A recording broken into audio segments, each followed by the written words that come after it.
Alexander Skeel and Grace Houghton looked like any ordinary couple, but behind the walls of their quiet apartment, she was orchestrating one of the most disturbing cases of abuse ever uncovered.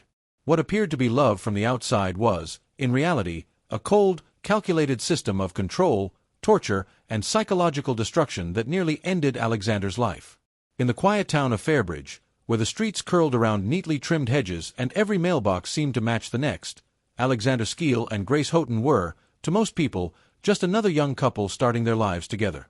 They met in college and moved in within 6 months, fast, but not unheard of. To those around them, especially their neighbors in the Maplewood Apartments complex, they seemed completely in sync. Grace was seen walking their small dog in the mornings. Alexander always waved politely to the maintenance staff, and their social media pages told the story of a typical, if slightly private, young relationship. Their Instagram profiles showed smiling selfies at picnics, captions filled with hearts and inside jokes. To friends who hadn't seen them in person for a while, everything looked perfect. Grace often posted motivational quotes about love, healing, and growth. Alexander didn't post much, but he always liked and commented on hers. Hearts, fire emojis, little notes of support. No one gave it a second thought. Behind those curated images, though, something much darker was developing. Slowly and methodically, Grace had begun to take over every part of Alexander's life. At first, it seemed subtle. She asked him to quit his part-time job, saying it would be easier if they could just rely on her income while he focused on figuring out his path. He agreed. Then she encouraged him to stop spending time with friends she didn't like, accusing them of distracting him from their relationship. Eventually, he stopped seeing anyone outside their apartment altogether. His family started to notice the distance too. Calls were shorter, more infrequent. When his brother, Marcus, asked why he never visited anymore, Alexander brushed it off, said he was tired, or too busy, or not feeling well. His mother grew concerned and even drove by the apartment once, but everything looked normal from the outside. Alexander didn't answer the door, but later texted her that he had been asleep. No one suspected anything. It was easy to believe that he was simply pulling away, the way some young men do when they fall in love. Inside that apartment, however, Alexander was already living under a form of control most people couldn't imagine. Grace had taken possession of his phone, reading every message before he could. She deleted contacts she didn't like and installed apps to track his activity.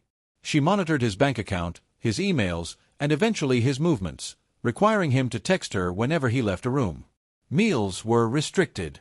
She began controlling his diet, claiming he needed to eat cleaner, then cutting down portions until they were almost nothing. If he complained, she told him he was being ungrateful. He began to lose weight. Grace kept a tidy home. Everything had a place, and Alexander's role was to maintain it. If the dishes weren't arranged a certain way, if the towels weren't folded exactly as she instructed, there were consequences, sometimes a screaming fit, other times silent treatment that lasted days. Slowly, Alexander stopped resisting. He started trying to anticipate her needs before she spoke them, learned to read her moods like warning signs. He thought that if he did everything right, maybe the good days would return. But they didn't. The physical abuse began gradually. A shove here, a slap there. Then came scratches, burns, bruises from objects thrown at him. Grace made sure the injuries were hidden, under long sleeves, inside his thighs, across his back. And every time, she convinced him it was his fault. That he had triggered her. That he needed to be better.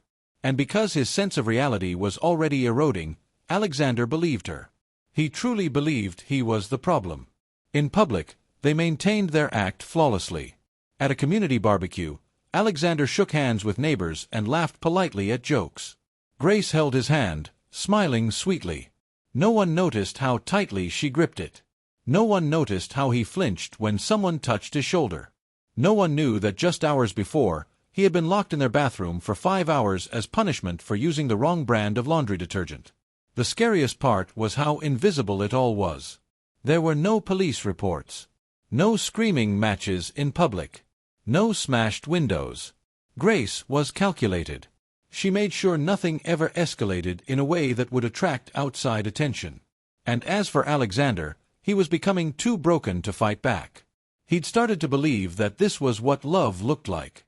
That he had no other options. That maybe no one else would even believe him if he told the truth. By the time he was 24, Alexander rarely left the apartment. He didn't have a job, didn't speak to friends, and barely responded to texts from family. When he did reply, the messages were cold and generic, unlike him. Some friends wondered if he had changed. Some thought he might be going through depression. But no one thought to ask the hard questions. No one thought he could be a victim. Not Alexander, who used to be confident and friendly. Not Alexander, who still posted cute couple photos every few weeks. It wasn't until the texts stopped entirely that Marcus began to worry. And even then, it would be weeks before the truth started to unravel. For 2 years, Alexander Skeel suffered in silence. And the terrifying part wasn't just what Grace did to him, it was how easy it was for her to hide it from everyone. How normal everything looked from the outside. How silence, especially in the hands of someone manipulative, can be a powerful weapon. For over 2 years, Alexander Skeel lived in a nightmare that very few could have imagined, trapped not in chains, but in something far more subtle and sinister, psychological control. Grace Houghton's manipulation was not fueled by anger or impulse. It was systematic, cold, and deliberate. She didn't just want to hurt Alexander, she wanted to erase him. Bit by bit, she was dismantling his sense of self, and no one around him had the slightest idea. The signs were everywhere, but they were so quiet, so easily explained away, that they passed unnoticed. Alexander no longer laughed the way he used to. He had once been known for his sense of humor, his friendliness, the way he made others feel seen. But slowly, his personality dulled. His eyes started to lose their spark. He looked tired, withdrawn. When people saw him at the grocery store or in the laundry room of the apartment complex, they assumed he was just going through something personal. Maybe work stress. Maybe mental health struggles. But no one thought to dig deeper. At home, Grace monitored everything. Alexander wasn't allowed to use the bathroom without permission. If he took too long, she would stand outside the door and time him. She began assigning him tasks, not just chores, but degrading assignments designed to humiliate him. He had to recite certain phrases to her every morning, declaring his loyalty, apologizing for imagined mistakes. If he got the words wrong, she would make him start over. Sometimes she filmed it. Other times she just watched. When he made food, it had to be approved first. If he made a sandwich without asking, she would throw it on the ground and make him clean it up, then go hungry for the rest of the day. Once, she locked the refrigerator for an entire weekend, leaving him with only tap water and a single slice of bread. When she found out he'd hidden a granola bar under the bed, she burned him with a curling iron and forced him to write a letter confessing his betrayal. Then she tore it up and made him write another. And another. But what made it so insidious was how carefully she avoided leaving visible evidence. She targeted places on his body that clothes would cover: his upper thighs, his back, the soles of his feet. She made sure the injuries wouldn't be noticed in public. When a neighbor once asked about a limp, Alexander laughed and blamed it on an old sports injury. Grace stood beside him and smiled. As the abuse escalated, she began cutting off every avenue of escape. She deactivated his bank card. She blocked numbers from his phone. She told him that if he tried to leave, she would call the police and accuse him of assault. She even claimed to have video footage she would use against him. Whether it existed or not didn't matter. Alexander believed her. That was all she needed. The most disturbing part wasn't the physical violence, though that was horrific in itself, it was the psychological warfare. She told him every day that no one loved him. That his family had moved on. That his friends had forgotten him. That he was lucky she was still with him. She alternated between cruelty and fake affection. Small moments of kindness meant to confuse him, to give him hope, then crush it again. It was a cycle that left him emotionally exhausted and completely dependent on her. And it worked. Alexander stopped thinking about escape. He stopped dreaming about the future. He stopped believing in his own worth. He became someone else entirely, a shadow of the young man he had once been. He followed her orders. He kept quiet. He told no one. It wasn't just about fear. It was about programming. Grace was reshaping his mind from the inside out. She wanted control, not just of his actions, but of his thoughts. She wanted him to believe that he needed her. That he was broken and only she could fix him. She wanted him to be so afraid of the world outside that he would never try to leave. The isolation was complete. His phone, when he had access to it, was filled with blank message threads, conversations left unanswered, calls never returned. He told himself he didn't want to talk to anyone. That it was better this way. That people wouldn't understand. These weren't his thoughts, they were hers. Repeated so often that they became part of his reality. When social services were finally contacted by a neighbor who overheard shouting, they arrived to find nothing unusual. Grace answered the door, calm and cooperative. Alexander sat on the couch with a blanket over his lap, head down, saying everything was fine. The social worker, following protocol, asked a few questions and left a brochure for domestic support services. Grace threw it away as soon as the door closed. She knew how to play the system. She knew what to say, how to smile, how to keep just enough distance between her actions and suspicion. And Alexander, he had been trained to protect her, even from those who might have helped. There were moments, brief, flickering moments, when he remembered who he used to be.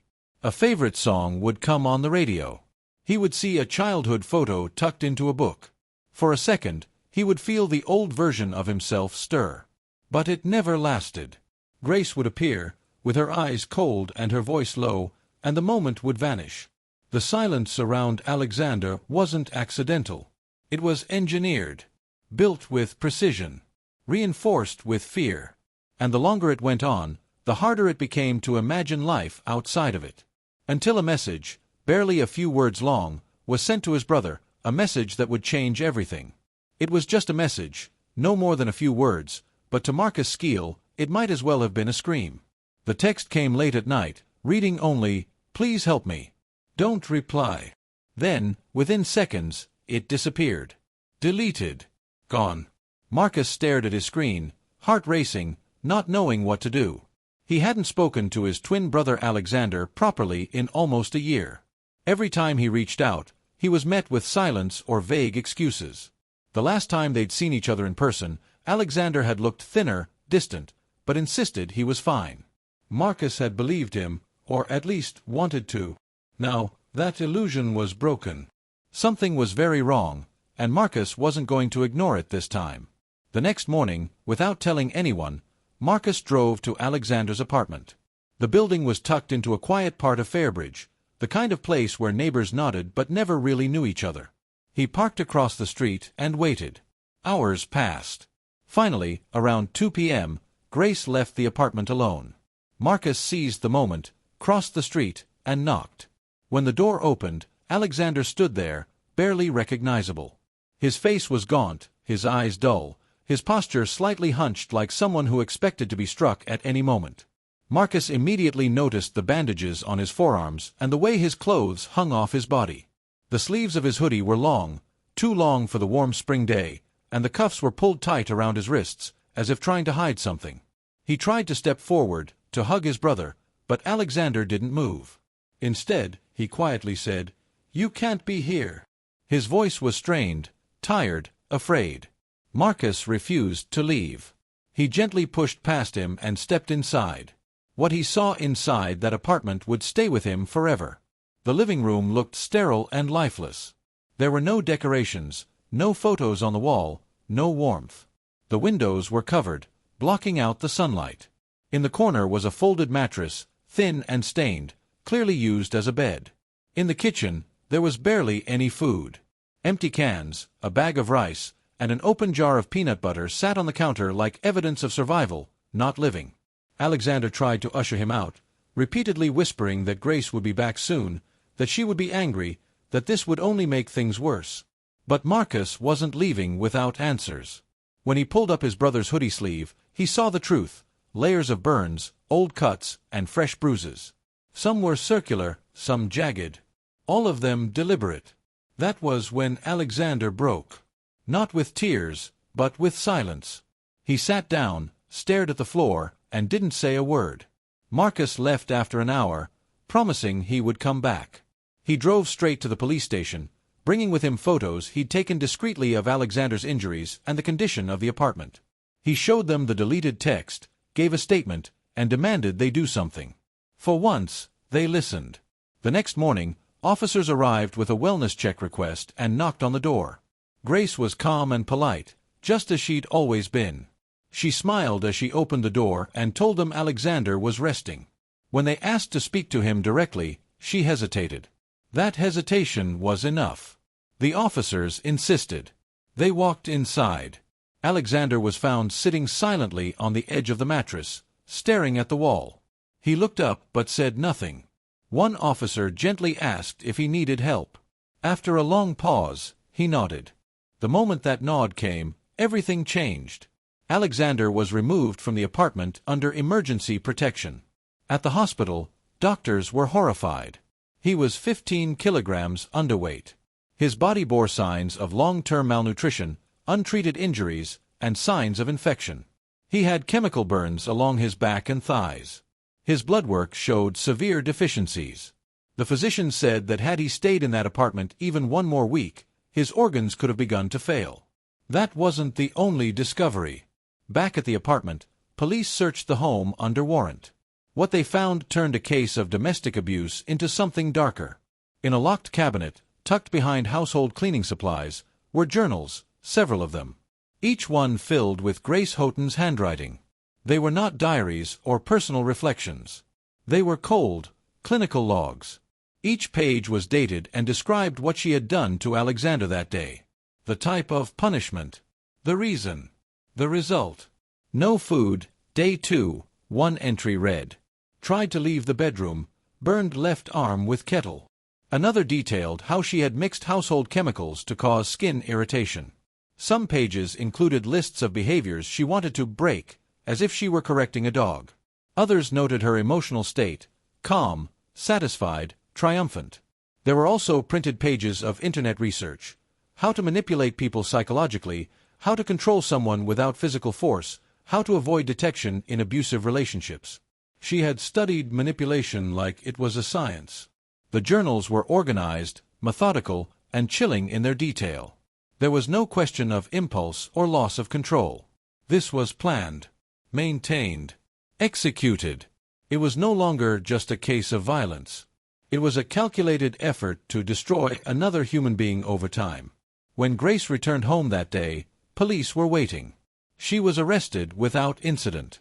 Her expression never changed. She didn't ask why. She didn't cry. She didn't deny anything. She simply looked at the officers and said, "I knew someone would come eventually." After Grace Houghton was arrested, investigators began the slow, painstaking work of trying to understand not just what she had done to Alexander Skeel, but how she had managed to do it for so long without anyone noticing. What made this case so disturbing wasn't only the violence, it was the intention behind it. This wasn't a story of a relationship that spiraled out of control. It was a plan, a structure, a psychological cage built piece by piece until its victim couldn't tell where it began or ended. The journals were the most revealing evidence. In black ink, Grace had documented almost every detail of Alexander's suffering. She wrote about how she had trained him to respond to commands without question, how she would wake him in the middle of the night to enforce obedience, how she rationed his food to weaken him physically so he'd be less likely to resist. Her entries described his pain with detached precision. She made notes about what worked, what didn't, and how he responded. Each page was dated, signed, and sometimes even scored, like she was evaluating her own performance. Psychologists who reviewed the journals later said it was some of the most deliberate and sophisticated documentation of psychological torture they had ever seen. The entries weren't filled with rage or remorse. They read like scientific observations. Subject attempted to question me. Solution: silent treatment and removal of sleeping privileges. Subject showed signs of emotional collapse. Encouraged guilt and self-blame. There were entire pages dedicated to her manipulation techniques, gaslighting, isolation, emotional withdrawal, designed to dismantle Alexander's sense of self. But it wasn't just her writing that chilled investigators. Grace had carefully cultivated an online persona of empathy and positivity. Her social media profiles were filled with inspirational quotes, pictures of home-cooked meals, and support for mental health awareness. She had even posted messages about the importance of kindness and understanding, all while torturing someone in her home. It was this contrast, Between the image she showed the world and the reality she created behind closed doors, that made the case so deeply unsettling. As forensic analysts combed through her laptop and phone, they uncovered even more evidence of her mindset. There were folders titled Behavioral Correction and Control Techniques. Some contained copied sections from books on mind control, others had screenshots of forum posts where users shared tips for manipulating others in relationships. Investigators also found drafts of messages she had written pretending to be Alexander, responses to friends, emails to his mother, even job applications she had filled out in his name, complete with fake interviews that she later explained away as no-shows. Every part of his life had been fabricated by her. The few people who had received responses from Alexander during his years of isolation had unknowingly been communicating with Grace the entire time. She had intercepted messages, crafted replies in his voice, and blocked anyone who came too close. It wasn't just about control, it was about erasure. She wanted to erase his independence, his identity, and eventually, his existence. When presented with all this in court, the prosecution painted a picture of a woman who saw herself not as a partner, but as a puppeteer. She had taken control of another person's life with such precision that even Alexander, the victim, struggled to understand how it had happened. He had internalized her beliefs, adopted her narrative, and spent years blaming himself for the pain she inflicted. In his mind, he had deserved it. That, perhaps, was the darkest part of it all. Expert witnesses were called in to explain the psychological mechanisms at play. They described the process of coercive control, the slow, methodical stripping away of autonomy. They explained how abusers isolate their victims, reshape their reality, and make escape feel impossible. Grace had not just used physical violence. She had used fear, shame, guilt, and dependency as her primary tools. And she had done so without ever attracting suspicion. One particularly damning piece of evidence came from a neighbor who had overheard something months before, a scream, followed by what sounded like something heavy falling. She had called the police at the time, but when officers arrived, Grace had answered the door with her usual composure. Alexander, hidden in the bedroom, had been told to stay silent. She had convinced the officers everything was fine, offered them tea, and thanked them for their concern. They left within minutes. This wasn't just a failure of those around them, it was proof of how easily abuse can be hidden when the abuser is calculated and composed. Grace didn't fit the stereotype. She wasn't loud or erratic. She was methodical, polite, charming when she needed to be. That made her even more dangerous. When it was finally Alexander's turn to speak in court, he didn't testify with anger or outrage. He spoke quietly, recounting what he remembered, not all of it, because much of it was still a blur, but enough. Enough to make the courtroom fall silent. He described the isolation, the hunger, the confusion. How he had lost track of time. How he had stopped hoping anyone would come. How, for months, he had believed he would die in that apartment, and that maybe that would be a relief. But even then, his words weren't filled with hatred. There was only exhaustion and a quiet need to be believed. And as the evidence mounted, as the journals were read aloud, as the photos and medical reports were shown, there was no doubt left in anyone's mind. Grace Houghton had not simply abused Alexander Skeel. She had orchestrated his slow destruction. And yet, somehow, he had survived. Alexander Skeel's recovery didn't begin in the hospital. It began the moment he was removed from the apartment, the moment the front door closed behind the officers and, for the first time in years, he found himself alone without Grace Houghton's shadow looming over him. But what followed wasn't relief. It was confusion, pain, and a deep sense of emptiness. The world felt foreign. Bright lights, open spaces, the voices of kind strangers, it was all overwhelming. He hadn't just been hurt physically. His ability to process safety, trust, and basic human interaction had been rewired. He was free, yes, but the damage ran far deeper than anyone could see. Doctors focused on stabilizing his body first. He had severe malnutrition, multiple untreated fractures, and deep internal bruising. There were chemical burns across parts of his back and thighs, and signs of prolonged inflammation from infections that had gone unnoticed for months.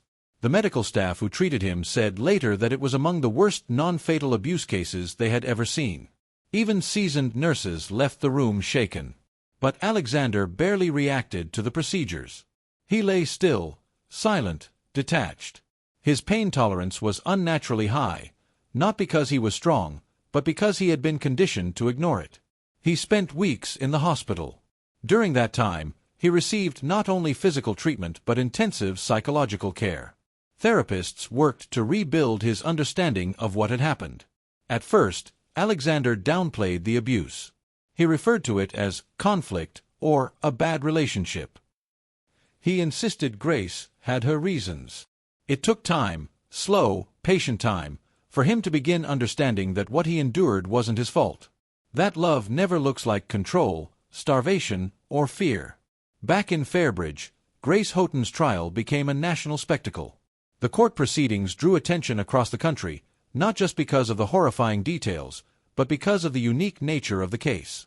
Rarely had such a clear example of coercive control, psychological torture, and sustained physical abuse been documented with such detail. The journals were key evidence.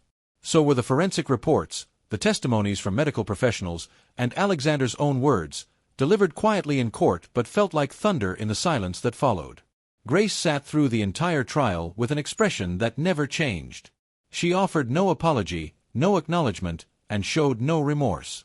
Her defense attempted to argue that Alexander had stayed by choice, that he had been free to leave at any time, that he hadn't reported the abuse because it didn't exist. But the evidence spoke louder than her silence. The prosecution dismantled every argument with clinical precision. When the verdict was read, Grace was found guilty on all counts: assault, unlawful imprisonment, coercive control, psychological torture, and attempted grievous bodily harm. The judge, in handing down a 38-year sentence with no possibility of parole for at least 30 years, described her actions as monstrous, premeditated, and uniquely evil. He called the case one of the most calculated and disturbing abuses of power he had ever seen. For Alexander, justice didn't feel like a victory. It felt like the beginning of another chapter, one just as difficult, if not more so. He left the hospital with no home, no job, and almost no contact with the outside world. His family welcomed him, of course, but even that came with challenges. Trust didn't come easily anymore. Small things triggered anxiety: closed doors, raised voices, the sound of boiling water. He flinched when touched unexpectedly and struggled with nightmares almost every night. Therapy became a lifeline. With professional help, Alexander began to speak more openly. He wrote about his experiences, piecing together the years he had spent under Grace's control. Some memories were clear, others foggy. What hurt the most were the lost connections, the birthdays missed, friendships that faded, the quiet guilt he carried for not reaching out sooner. Even though he was a victim, Alexander wrestled with shame. It took time to unlearn that too. Gradually, he began to rebuild. Not with grand gestures, but with small steps. Making his own food. Taking walks alone. Speaking to people without fear. He changed his name publicly, moved to a different town, and eventually found work with a local organization that supported survivors of domestic abuse. He didn't show his face publicly often, but when he did, it was with purpose. Alexander began sharing his story, not for sympathy, but for education. He spoke to police departments, social workers, and mental health professionals about the signs they missed, about the reality of coercive control, about the importance of asking the right questions. He explained that victims don't always look like victims. That silence is often a defense mechanism, not a sign of consent. That predators can smile, bake cakes, and post happy photos while destroying lives behind closed doors. His words reached thousands. Survivors wrote to him, saying his story made them feel less alone. Some said they had escaped after seeing his interviews. Others said they now recognized the signs in people they knew. Slowly, Alexander turned his trauma into something more powerful: awareness. But healing isn't linear. There are still days when he struggles. Still moments when the past returns without warning. He doesn't pretend to be fully healed. He doesn't claim to have all the answers. But he knows this: he survived something meant to break him completely. And that survival, in itself, is a form of resistance. The case of Alexander Skeel is no longer just a story of horror. It's a reminder that evil can wear a calm face. That abuse doesn't always scream, it often whispers. That systems fail, people miss the signs, and silence can be deadly. But it also shows that survival is possible. That freedom, once taken, can be reclaimed. And that no matter how deep the darkness goes, there is still a way out. If this story disturbed you, it should. Alexander's case is a chilling reminder that abuse doesn't always come with visible bruises, and that sometimes, the people who seem the happiest are the ones in the most danger. If you or someone you know is in a relationship that feels controlling, unsafe, or isolating, don't wait. Speak up. Ask questions. Check in. Your concern could save a life. Stop sign share this story to help others recognize the warning signs. Bell subscribe for more haunting true crime stories that shed light on the darkest corners of human behavior. Thumbs up like if you believe more people need to hear what really happens behind closed doors.